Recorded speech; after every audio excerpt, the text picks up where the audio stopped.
Imagine the boundless, sun-scorched desert of Nevada. The landscape itself looks like the backdrop to an apocalypse. And somewhere in this lifeless expanse, 135 kilometers north of the lights of Las Vegas, lies a place that millions believe holds not only national secrets but global ones. This place is known by the mysterious and intriguing name Area 51. This is no ordinary military base. It is the heart of a myth that has been feeding on ufology for more than half a century. For a long time, it did not appear on official maps, and when the US authorities finally acknowledged its existence, it only fueled interest. What had they been hiding for so long?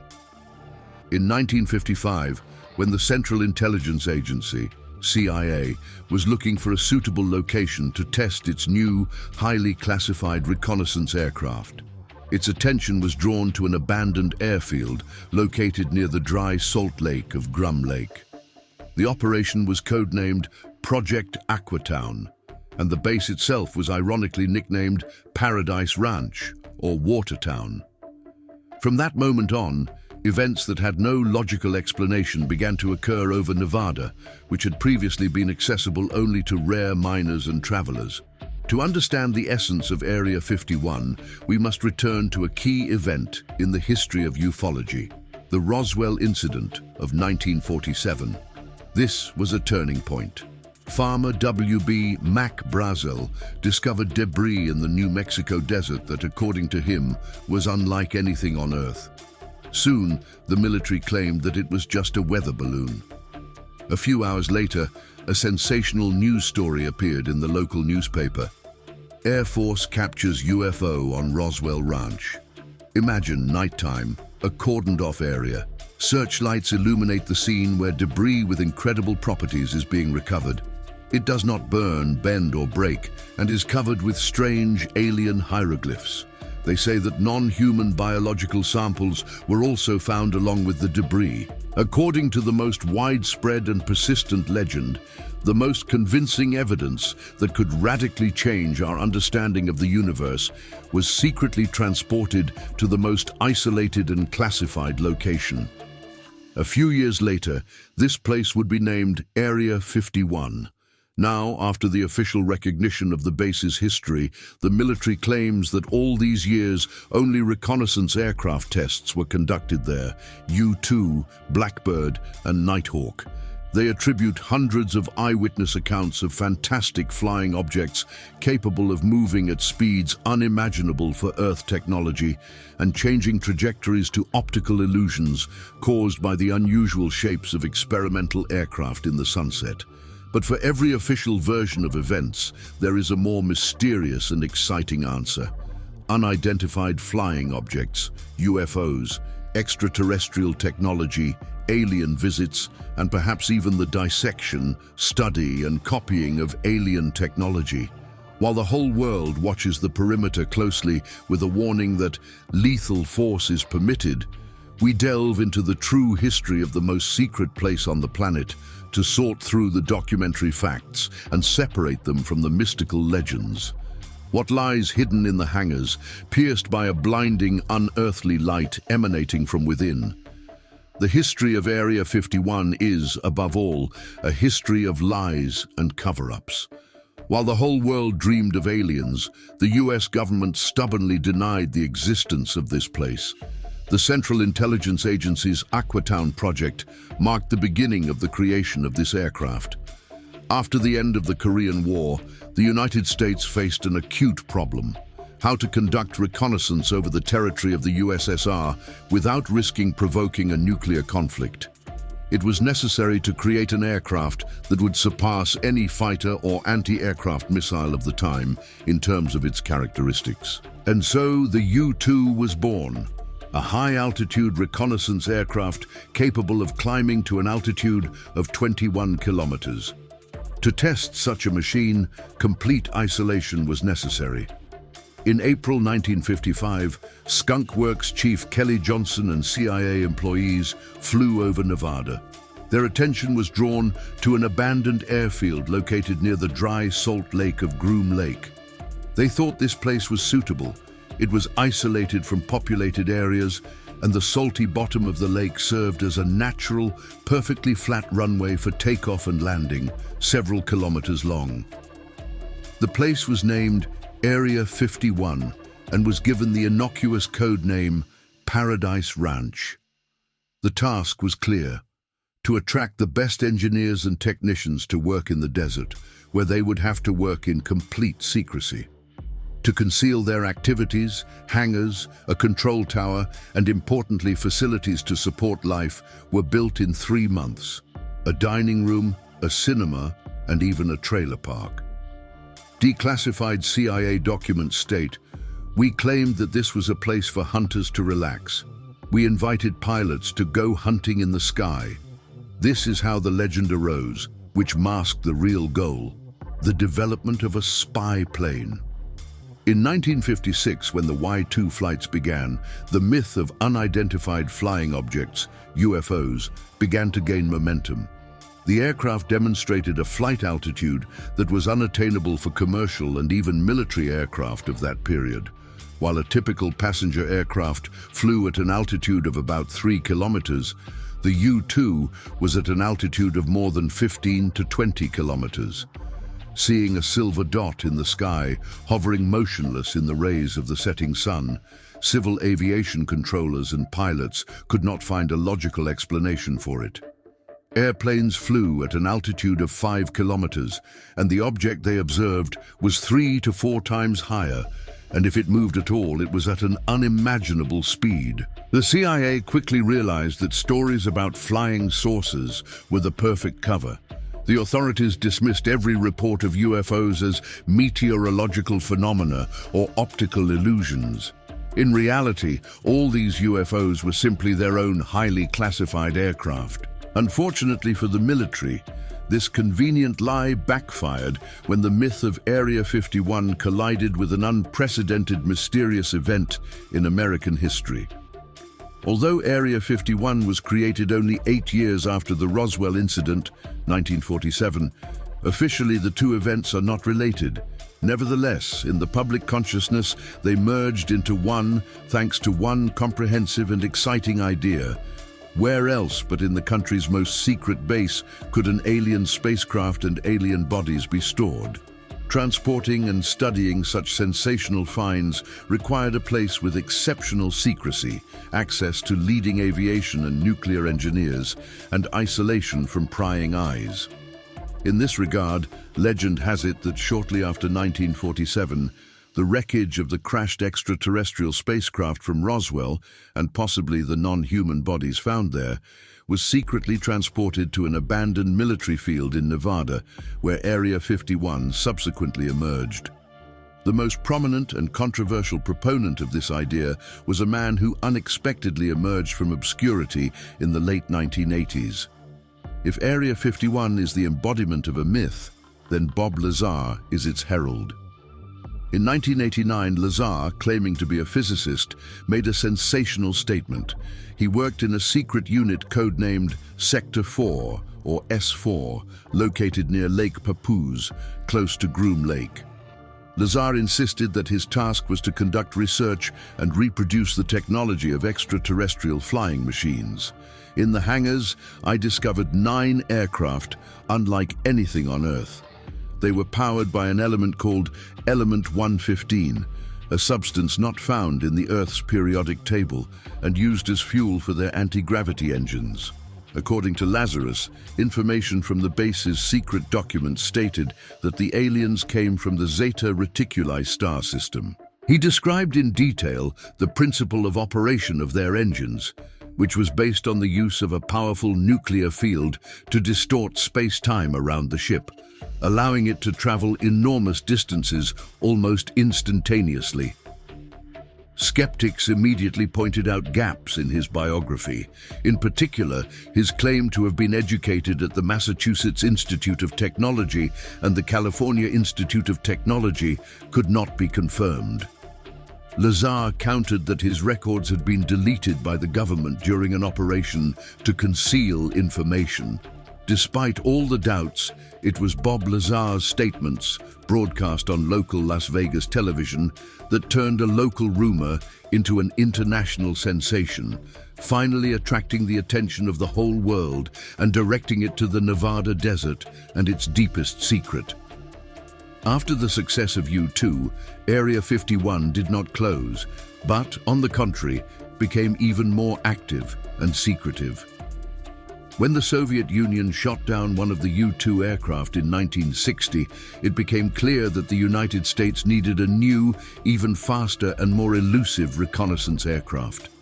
In the 1960s, Zone 51 began developing a new type of aircraft, which later became a legend of supersonic speed. This is how the Blackbird, or SR-71, came into being, an aircraft capable of reaching speeds 3 times faster than the speed of sound and flying at altitudes of over 26 kilometers. In the GROOM Lake area, eyewitnesses began to notice unusual objects in the sky again.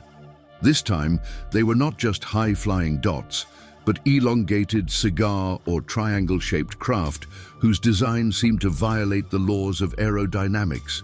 For residents of the region and casual witnesses, these craft, demonstrating incredible speed and altitude, remained UFOs.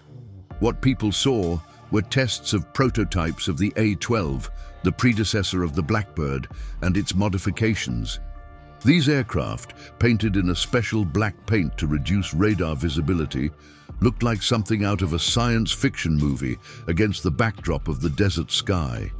Their unusual shapes were so revolutionary that any description of them sounded like a fairy tale. In the 1970s and 1980s, Zone 51 was chosen as a testing ground for the most advanced military invention in aviation, stealth technology, which allows aircraft to become invisible. Deep within the base, in hangars where, according to rumors, the remains of UFOs were stored, American engineers worked on creating an aircraft capable of remaining undetectable by radar. The culmination of their work was the Nighthawk, a fighter bomber designed as a flying wing with sharp, geometrically complex edges. First taking to the skies in 1981, this fighter jet sparked a new wave of stories about aliens. In the light of the stars or the rising sun, its angular shape reflected light, creating bizarre geometric shadows and silhouettes. Eyewitnesses reported seeing a triangular UFO moving silently and slowly near the ground before suddenly disappearing. It was the perfect cover. The more widespread the myth of flying saucers became, the less attention was paid to official projects that were just as fantastical in nature. The US government used the legend of extraterrestrial beings as the perfect cover to conceal its real, Earth-based but no less revolutionary developments. To ensure complete secrecy of the base, an unprecedented security system was developed. The border of Zone 51 is not marked by a high fence. It is guarded by warning signs informing of the serious legal consequences of crossing the border and possible confrontation with security. The actual security is provided by the famous camouflage men, employees in full camouflage uniforms. They are called the 44th Wing Security Group, or simply Janets, in honor of the special airline that transports them from Las Vegas. They patrol the perimeter in white pickup trucks equipped with tinted windows. Their main task is surveillance. They do not chase tourists, but discreetly monitor anyone who approaches the restricted area using high-tech equipment. Ground motion sensors are buried deep in the ground around the entire perimeter of the territory. Highly sensitive cameras monitor the territory from the tops of distant hills, such as Tikubu Peak. Anyone who crosses the invisible border is immediately detained, fined a huge amount, and in some cases, faces imprisonment. This flawless, almost invisible control system has created another layer of mystique around Area 51. The feeling that you are constantly being watched, but you cannot see those who are watching you. Although official documents confirmed the testing of stealth aircraft, Bob Lazar's statements only reinforced the mystical aura surrounding this story. Recall his claim about Element 115, which, according to him, was used in the engines of alien spacecraft. At the time of his statement in 1989, this element was unknown to Earth science. In 2003, Russian and American scientists jointly synthesized an element with atomic number 115. The element was named moscovium. Is this a coincidence? Lazar's supporters consider this to be convincing proof that he was right. How could he have known about the existence and properties of an element that was only discovered 14 years after his statement, unless he was a physicist working with secret technologies? Skeptics believe that theoretical discussions about the possibility of synthesizing heavy elements were already underway in the scientific world at that time, and Lazar may have simply used this knowledge to make his story more convincing from a scientific point of view. But for millions of people who believed in the mysteries of the Nevada desert, it became the last bridge connecting Area 51 with outer space. The year 2013 was a landmark for all who believed in conspiracy theories and for Area 51 itself. After decades of vague answers and categorical denials, the Central Intelligence Agency, CIA, finally did what had been demanded of it from the very beginning. It officially confirmed the existence of the base. In 2013, declassified CIA documents confirmed that Area 51 was created to test U-2 high-altitude reconnaissance aircraft. The documents describe in detail the process of selecting the site for the area, its construction, and the first flights, confirming the official version that the authorities had been publicly stating for a long time. However, what did this achieve? Ironically, by the time of the official acknowledgement, public belief in extraterrestrial secrets had become so entrenched that the CIA documents were perceived as yet another, albeit belated, attempt to hide the real truth. The paradox of the hoax is that when the base was classified, people were convinced that aliens were being hidden there. After the base was acknowledged, people decided that it was just a ploy to convince everyone that only aircraft were stored there. Secrecy turned into a self-perpetuating myth. Today, Area 51, officially part of a huge US Air Force test site, still performs its original function, testing and evaluating the most advanced and experimental aircraft. Since 2013, when satellite images became available to the general public, it has been clear that the base is constantly evolving. New hangars are being built and runways are being upgraded, indicating ongoing work on projects whose details may only become known decades from now. In addition, Area 51 is presumably used for the analysis of captured or acquired enemy aircraft, such as Russian or Chinese, known in aviation circles as Red Eagle, is the study of captured technology. This is a kind of reverse engineering, but unlike traditional reverse engineering, it concerns technologies of terrestrial origin. The development of high-speed drones and possibly hypersonic technologies is undergoing testing. These devices are unmanned and can be mistakenly identified as UFOs. The base is not a burial site for crashed alien ships, but rather serves as a forge for the technologies of the future. Nevertheless, the mystical atmosphere that has developed over decades of denial prevents a complete and reliable official explanation. In 2019, the myth of Area 51 became a global phenomenon born out of a joke. In June 2019, a social media user launched an event page called Storm Area 51. They can't stop all of us. The stated goal was a mixture of irony and seriousness, to break into the base to free the aliens. The organizers suggested that participants act like the heroes of a popular anime series to avoid coming under fire from security. The response was overwhelming. More than 2 million people declared their willingness to participate. Global news agencies, even the most authoritative ones, covered the event. The US Air Force was forced to issue an official warning stating its readiness to use force to protect the base, reminding everyone that it was a training ground. On September 20th, 2019, the planned event turned into a peaceful festival of ufologists and pranksters in neighboring towns, such as Rachel. In fact, only a few dozen people approached the base gates, mostly in costumes and in a playful mood. Only a small group attempting to cross the border was detained. This story demonstrated two important points. The myth's indestructibility is obvious. Even in our age of complete information transparency, the idea of aliens in Area 51 persists and continues to gain popularity. The second is the victory of humor over fear.